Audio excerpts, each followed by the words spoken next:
नमस्कार मित्रांनो, या क्षणाची सर्वात मोठी बातमी आगामी विधानसभा निवडणुकीच्या बाबतीत भाजपसह शिंदे गट आणि अजित पवार गटाला सर्वात मोठा धक्का।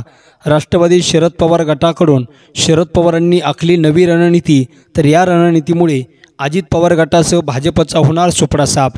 शरद पवारांची काय रणनीती आहे जाणून घेण्या अगोदर तुम्ही जर आमचं चॅनल अजूनही सबस्क्राइब केलं नसेल तर सबस्क्राइब करा, बेल आयकॉन प्रेस करा, जेणेकरून आमचे असेच नवनवीन व्हिडिओ व राजकीय घडामोडी सर्वप्रथम तुम्हाला या चॅनलवर बघायला मिळतील।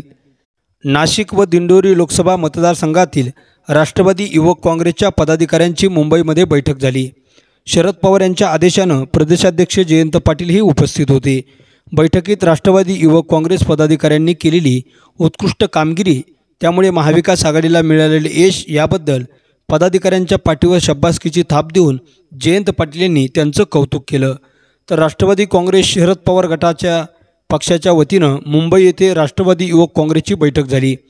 प्रदेशाध्यक्ष जयंत पाटील, महिला प्रदेशाध्यक्ष रोहिणी खडसे, युवक प्रदेशाध्यक्ष महबूब शेख, युवक प्रदेश कार्याध्यक्ष पुरुषोत्तम कडलग उपस्थित होते।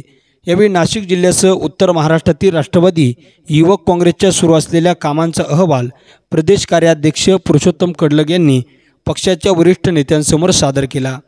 शिवाय नाशिक व दिंडोरी लोकसभा मतदारसंघात युवक काँग्रेसने कसं नियोजन करून उमेदवार निवडून आणण्यासाठी प्रयत्न केले तो अहवाल जिल्हाध्यक्ष श्याम हिरे, जिल्हा कार्याध्यक्ष गणेश गायधनी यांनी सुद्धा सादर केला। दोन्ही मतदारसंघात युवक काँग्रेसने केलेल्या कामाची माहिती देण्यात आली। तसेच शहरातील तीनही मतदारसंघाच्या कामाचा अहवाल शहराध्यक्ष बाळा निगळ यांनी सादर केला। आगामी विधानसभा निवडणुकासाठी मतदारसंघात राष्ट्रवादी युवकच्या कार्यकर्त्यांनी दौरा करून लोकांची मानसिकता काय या संदर्भात प्रतिक्रिया जाणून घेण्याच्या सूचनाही या बैठकीमध्ये देण्यात आल्या।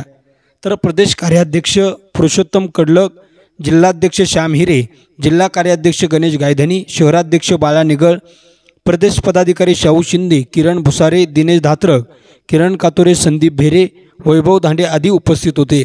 तर आगामी विधानसभा निवडणुकीच्या बाबतीत नुकत्याच लोकसभा निवडणुकीमध्ये चांगलं यश मिळवल्याच्या नंतर शरद पवारांनी निवडणुकामध्ये भाजप, शिंदे गट आणि अजित पवार गट यांना धूळ चारण्यासाठी चांगले दंड थोपटले असून महाराष्ट्रातल्या प्रत्येक विधानसभा मतदारसंघांनी आहे आता राष्ट्रवादीचे कार्यकर्ते कामाला लागले असून आगामी निवडणुकीत आपलाच विजय होणार असा दावा जयंत पाटील यांनी केला आहे।